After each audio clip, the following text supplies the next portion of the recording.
Wow, does this corn plot look phenomenal.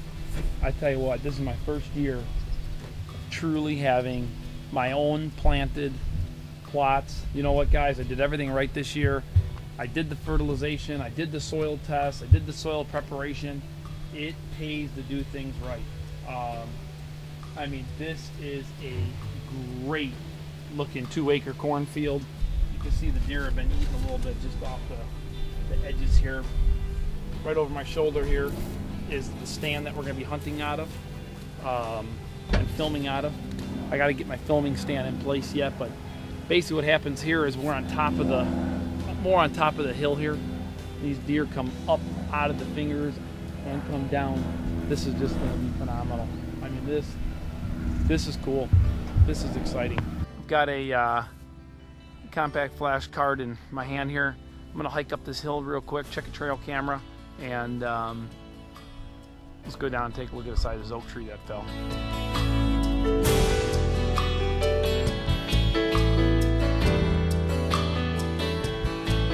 We weren't here 5 minutes ago. My truck was parked right here.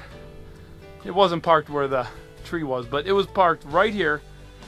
We were doing the filming about that first brassica field, and I'll be planting it right here. We got in the car, we drove over here to take a look at the second brassica field. Sure enough, here's the road to get back here. Just a monster tree. Look at the size of this tree. I mean, this is just a gorgeous oak. The brassica plot I was showing you is right on the other side of this tree. This thing was just rotted out over here, as you can see. Part of me says I may even leave it down. I can come around this way, or what I can do is just cut myself just a trail for me to be able to sneak into my bow stand. But honestly, this just actually gives these deer a little bit more seclusion back in this brassica field. So thank goodness we can go this way, because I wasn't in the mood for cutting that thing out of here today.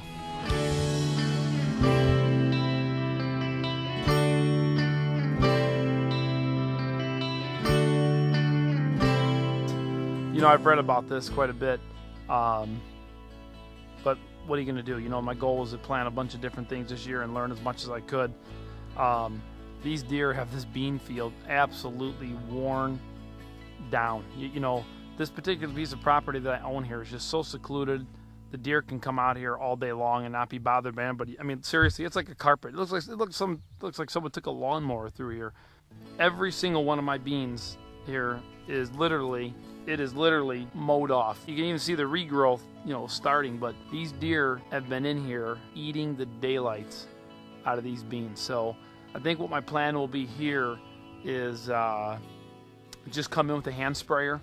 You know, a lot of times those brassicas you could just get right on the just on the surface of the soil and they'll do pretty well. So I have a feeling these beans aren't going to have a chance to get any bigger. Obviously there's going to be no beans for them.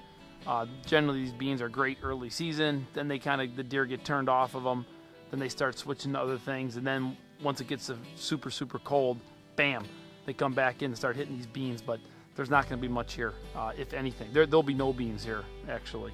So I'm going to go ahead and buy some more brassica seed and get in here the first week of August when I plant those other two fields, and I'll just walk around and just broadcast it in here. The other two fields I'm going to use my no-till drill and just about 1/4 of an inch, just skim the surface and use the drill over there. So, you know, it's a disappointment in one hand, and it's not a...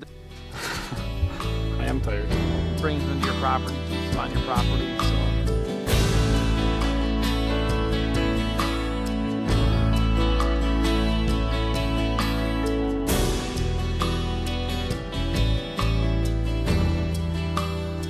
Oh man, I'll tell you what. It was one long hard day, but season's right around the corner. I mean, a couple more months and we'll be sitting out here bow hunting. It's crazy. I mean, it's just amazing how fast time goes. So